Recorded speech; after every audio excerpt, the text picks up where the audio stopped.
This is the Authority Company podcast, conversations with leaders that are designing our future. Hola, I'm Joe Pardavila. And I think we can all agree that running a business is hard. But you know what could be harder? Running a nonprofit business. And my guest today has a lot of experience in that. His name is Buddy Teaster. He's the author of the new book, From Tailspin to Tailwind, Leadership Lessons for Turning Crisis into Clarity. Buddy's the president and CEO of global nonprofit Soles4Souls, which creates opportunities for people through clothes and shoes. We're going to go behind the scenes and talk about why Buddy took the job at the company during a very turbulent time. We'll discuss what it means to be a great board member, succession plans at Soles4Souls. We're going to get into that and some leadership lessons he's learned along the way. Buddy Teaster, welcome to the podcast. How are you? Great, Joe. Pleasure to be here. Oh, I'm glad you're having a pleasure to be here. I don't know if that makes sense, but thank you very much, buddy. I appreciate it. I want to start by kind of poking fun at the fact that you run a nonprofit, because I know from speaking to nonprofits, the common refrain they get from people at parties or in offices like, so, nonprofit, you're not supposed to make money, right? So tell me about that when you get that interaction with people. And I know it kind of, for many in the 501(c) game, it's the one that is like the, as kids call it, cringe. It's like the cringe question you guys get. So tell me how you normally respond to said inquiry. So if I only have a few seconds, it's, hey man, no margin, no mission. That's how it works. And the fact that in the Soles4Souls model, we also have an earned revenue piece, right? So we sell some of the shoes that we collect. So it's a step further for some people. And they're like, oh my God, not only do you make money, but you sell shoes. And I'm able to say from my own experience now is having an economic engine allows us to serve more people. So if you're relying just on philanthropy, your life is much harder than if you have multiple streams of revenue. And so often I find two things. People are thrown off when I start talking about a not-for-profit as a business. But then once I start talking about that, they're like, oh, tell me more. So it does often open the conversation instead of shut it down, which I'm grateful for.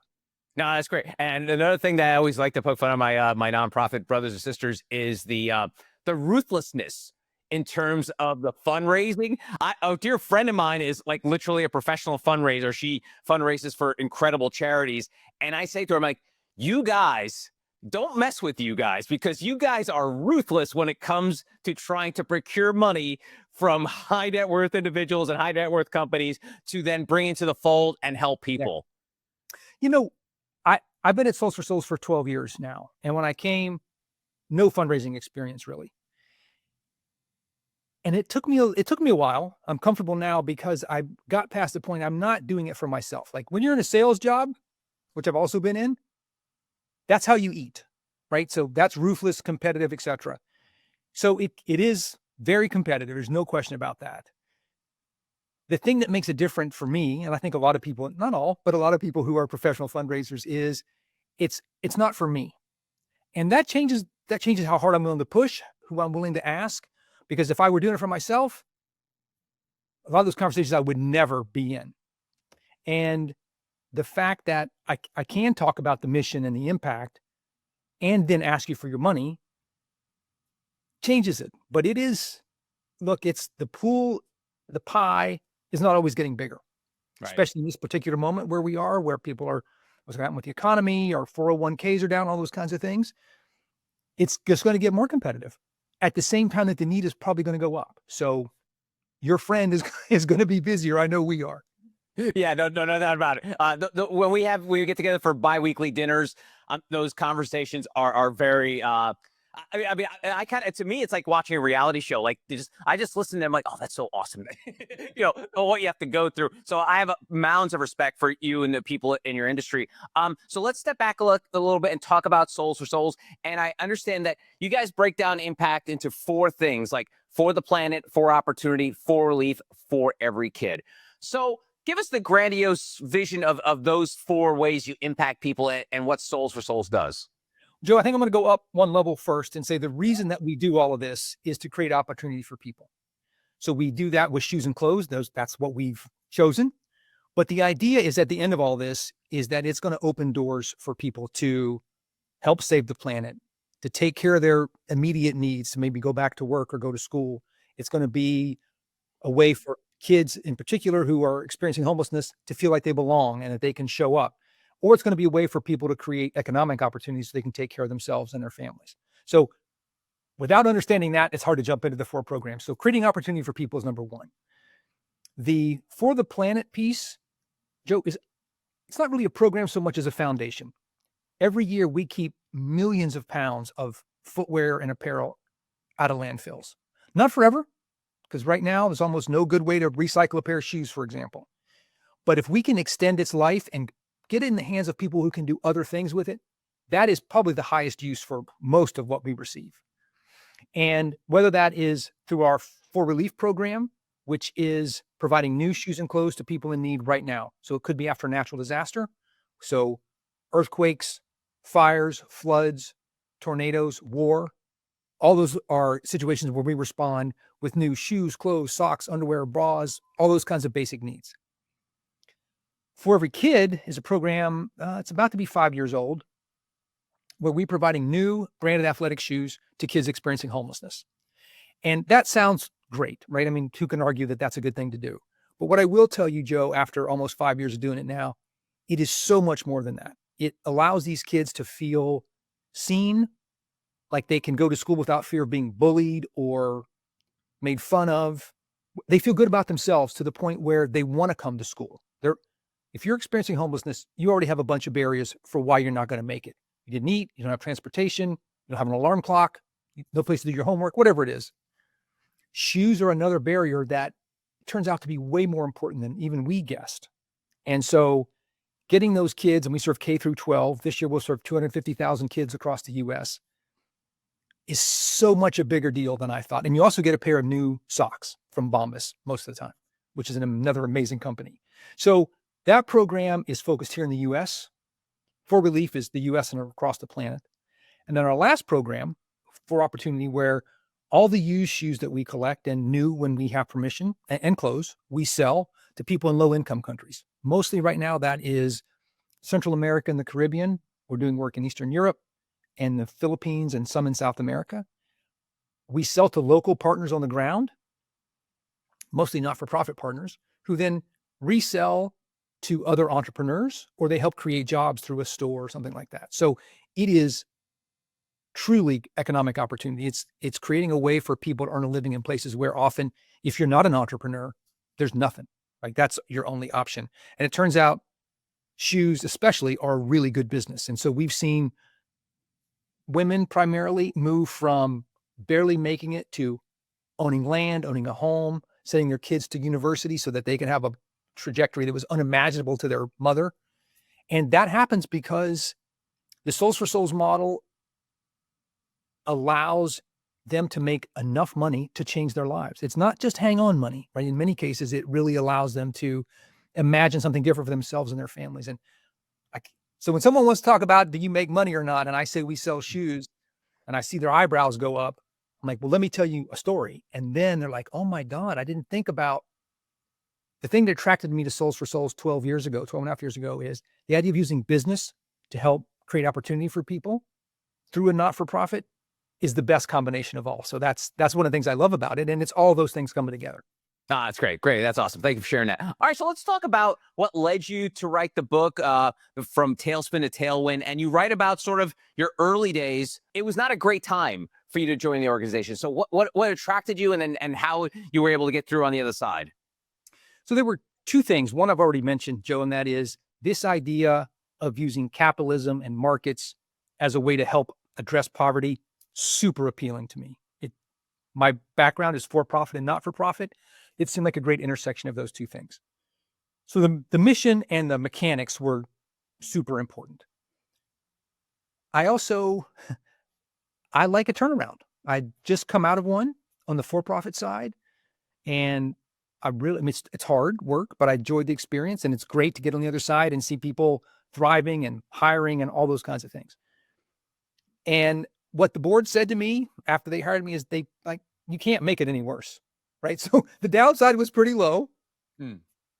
If we could get it back on track and make it work, the upside was really high.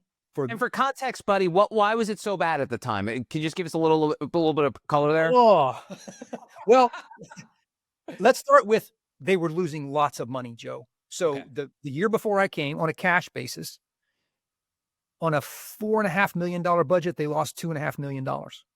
So money was gushing out. So that's the first problem. Without that, it's like, back to the first comment, no margin, no mission. And so that was coming. There'd been some bad press here in the local paper that had gotten picked up nationally. And the board was in disarray.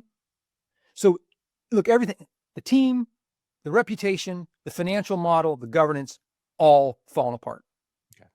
And so the CEO... What an attractive job, buddy. Man, you must have been running through the door to get, please, let me take this job on.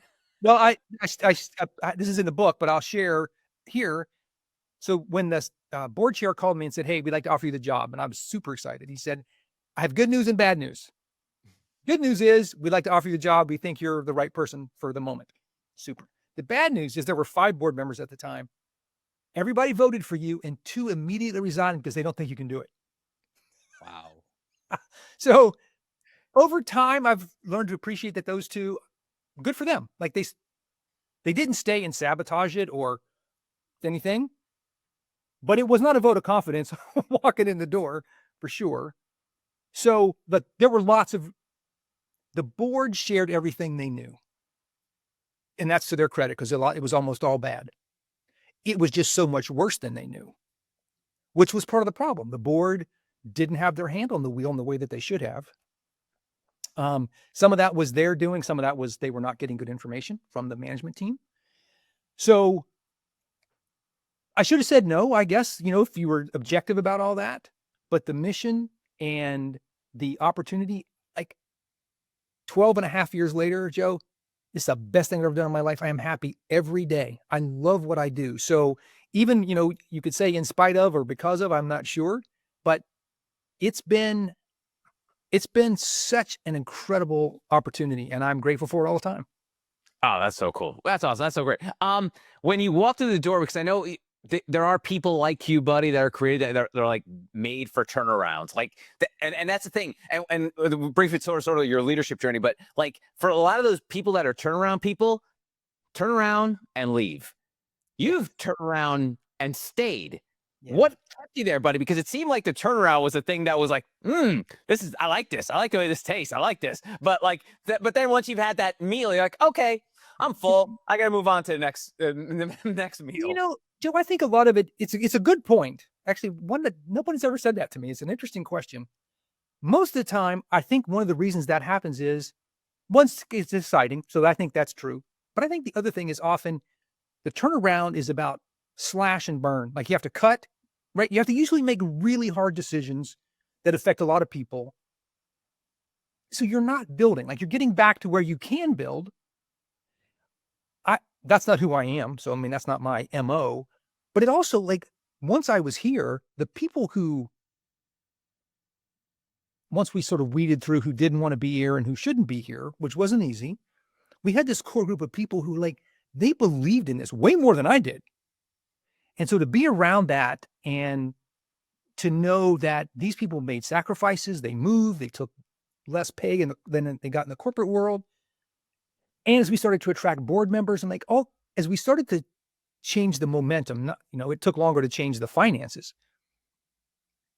My initial attraction about the mission, I'm like, oh, that's right. I mean, all this other stuff is there, but it's not noise. But the core was so good that I didn't want to leave it. It wasn't, I didn't come just to turn it around. I came here to help build it. And so I think that's an important mindset. If you go in and you're the turnaround guy, you're setting almost a limit from day one. And I didn't do that. Oh, that's awesome. Well, and you've been transparent about succession. I've heard you talk about it a bunch. And, I don't want to age you, but there's like a 6 around your age. Yes, people can what I'm saying. But, succession is a tough and tricky thing. I mean, publicly, we're seeing it play out with the Walt Disney Company. Robert Iger's like, I've succeeded, we're not going to say who he left it to. And then all of a sudden he's like, things didn't go well. All right, I'm going to come back and be the shining hero. And then all of a sudden the succession discussion picks up again.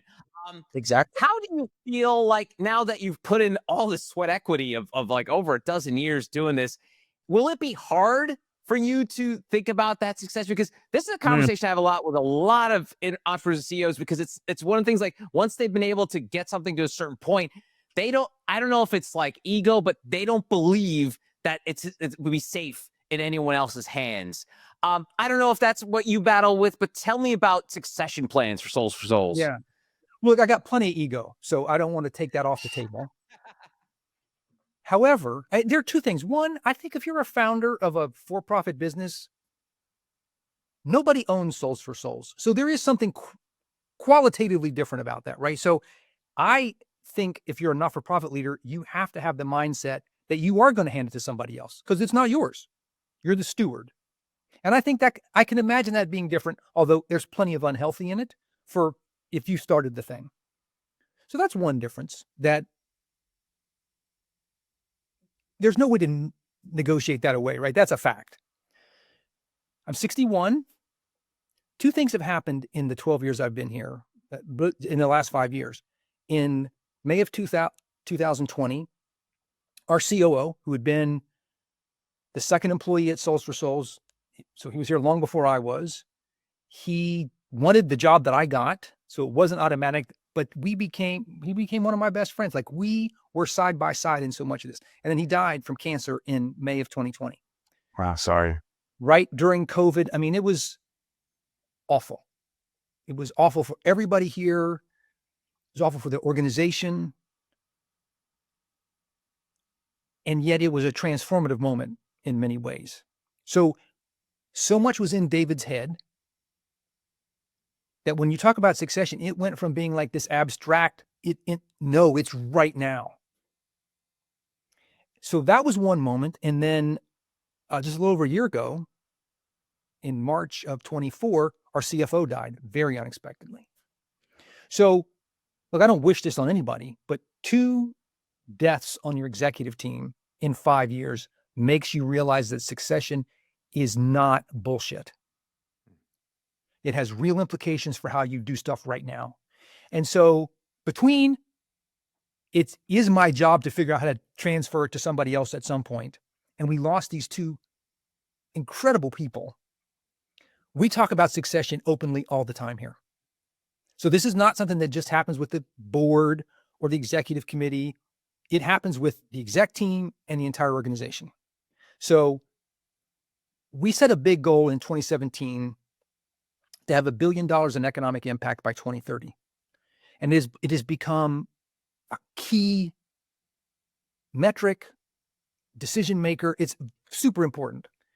We're going to get to that in 2029 or 2030. That's about when I'm going to be 65. Like, so those things kind of line up. And so we're talking about it. We're talking about it on the exec team. I'm talking about it with the board. We've been brought in some outside help to talk about it. So and I don't want to, the trickiest part, Joe, is I don't want to stop. I love what I'm doing. So the ego part is not that nobody else can do it, because I know that's not true. But what am I going to do is a big question. And so I got to think harder about that than I have, because I don't want to hang around here and ruin it for who the next CEO is because I'm hanging around. That's probably pretty terrible. I can't take a board role. That's not how it works at this organization. So, again, that's often a route that a for-profit company could take, or a founder could become the board chair. That's not on the table. So there are some hard decisions that are more personal. I think organizationally, we're talking about it early enough that that we'll be ready for it when it happens. I think it'll still be hard, but it would be hard for anybody, not because it's me. Yeah, I mean, what a great, like, Michael Jordan-esque BHAG moment when you hit that, like, the billion, and you're like, I'm out, I'm done. I mean, that would be your next book, obviously, to write about, like, walking away from it and the last 5 years you went through. That'd be really cool. So, I'll be cheering for that. And then who knows, buddy, maybe they give you, like, I don't know, maybe you could become an intern at that point. You could just hang around and just help out, from 9 to 5. You don't have to put in too many hours. Just be an intern at the company. There's a leader here in town. She's an amazing woman. Her name is Becca Stevens. She founded this amazing organization called Thistle Farms. Does incredible work. And she is, I don't know if her title is Chief Mission Officer, She doesn't run anything. Nobody reports to her. She is the founder, so that's a little different than my situation, but there's a lot to learn there, right? She has a way that she is plugged in because she's out speaking and writing and traveling and doing all this amazing work, but she's not running it. So maybe that's a model. Maybe there's a way that I could still be useful there. But I do think you make such a great point. So often what we're taught is, how do you get the job? How do you get in? How do you get promoted? All this sort of, nobody talks about how you leave. A lot of people stay too long, right? So what happens is, Iger's a great example. He's not going to leave at the top. He's going to leave at the bottom. And so here's a guy who's done amazing things, and the last chapter is going to be, oh, but he sucked at that. And so that's in my head a lot of how to leave well for me personally, so I don't stop work and then turn into this dud of a human being, but also that the organization is in great shape, that the handoff. So all that is wrapped up in how we talk and think about succession. And so far, we're doing a pretty good job of being honest about the personal stuff as well as the professional side.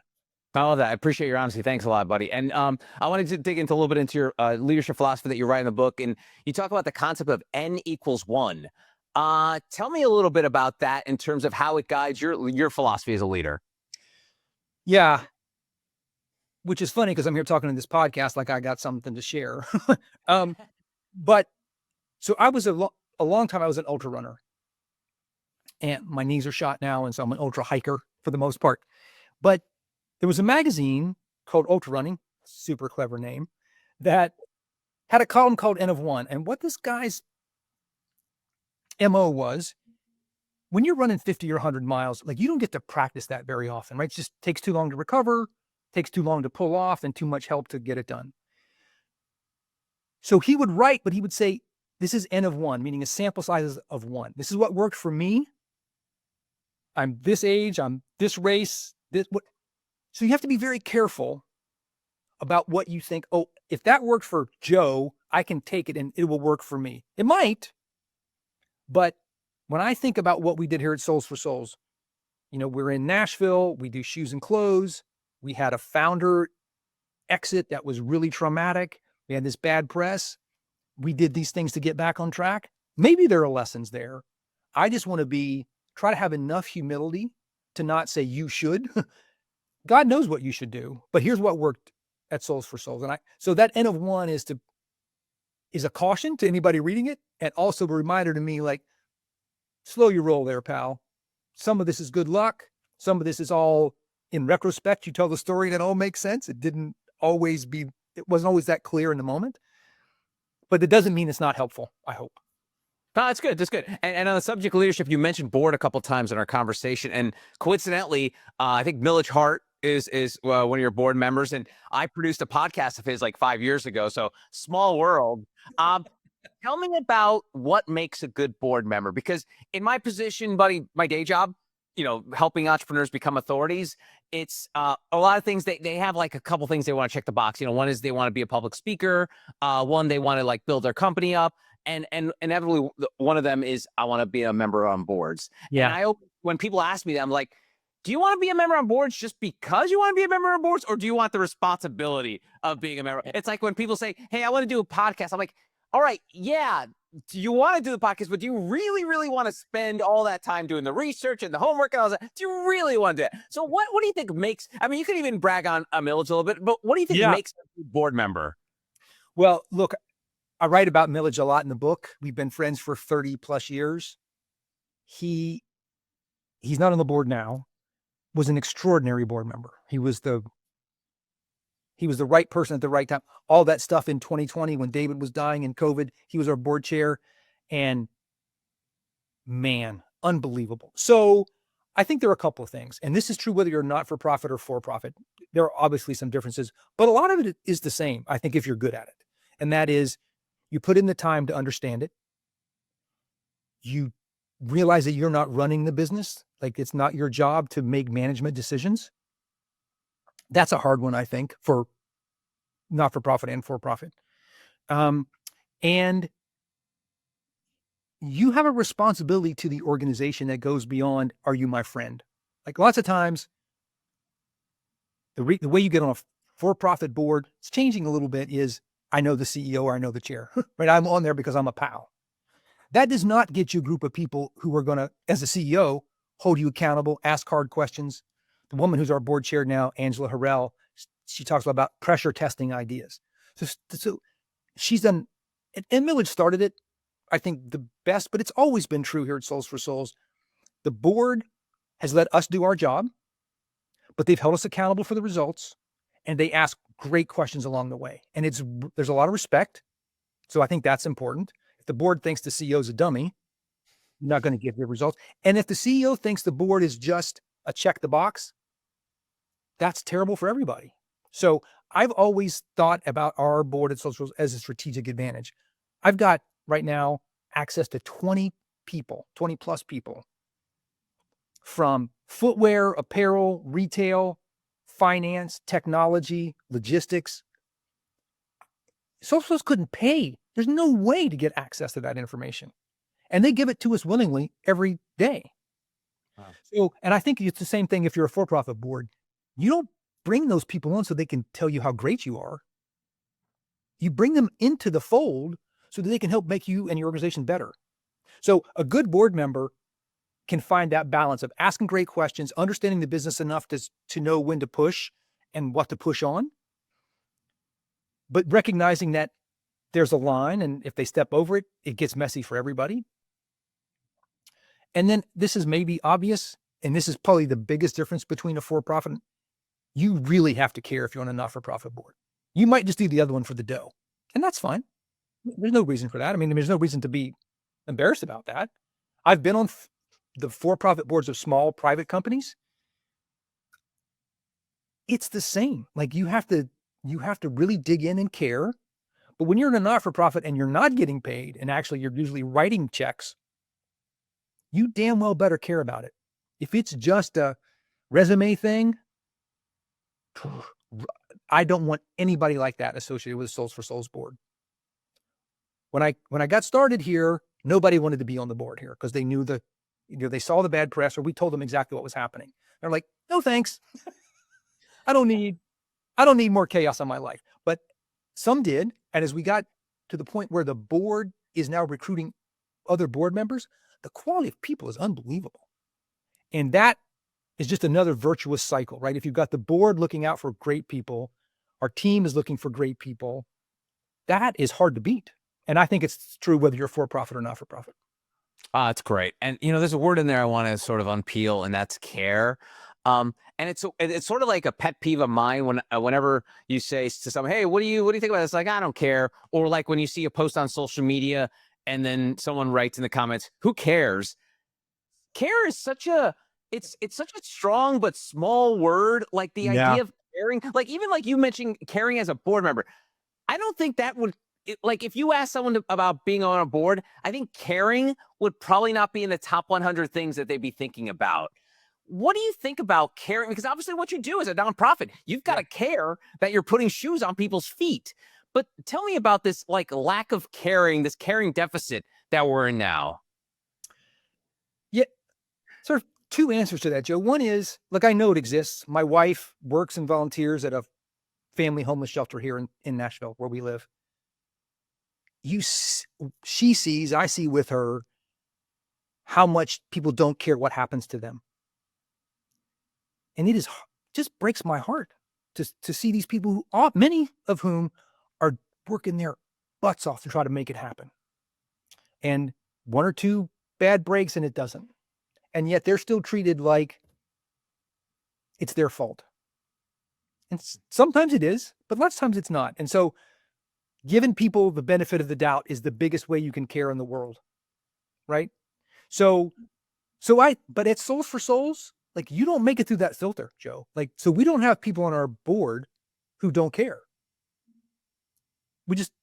The board culture would spit them out, or they would never make it through the filter, is more accurate. So on one hand, like we see it because of the people we serve and get to interact with and those who serve them.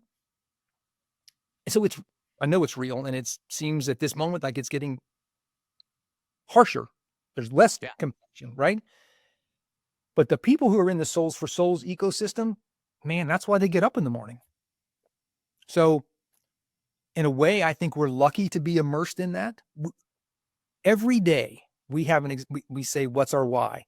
We have an example of what's our why. Why do we do this work? Why do we travel? Why do we go to companies and say, can you give us your shoes or your money and your clothes? And if it were just a job, this would suck. But when we can tie it to that work leads to this impact, care and compassion is at the core of that, you can't beat it.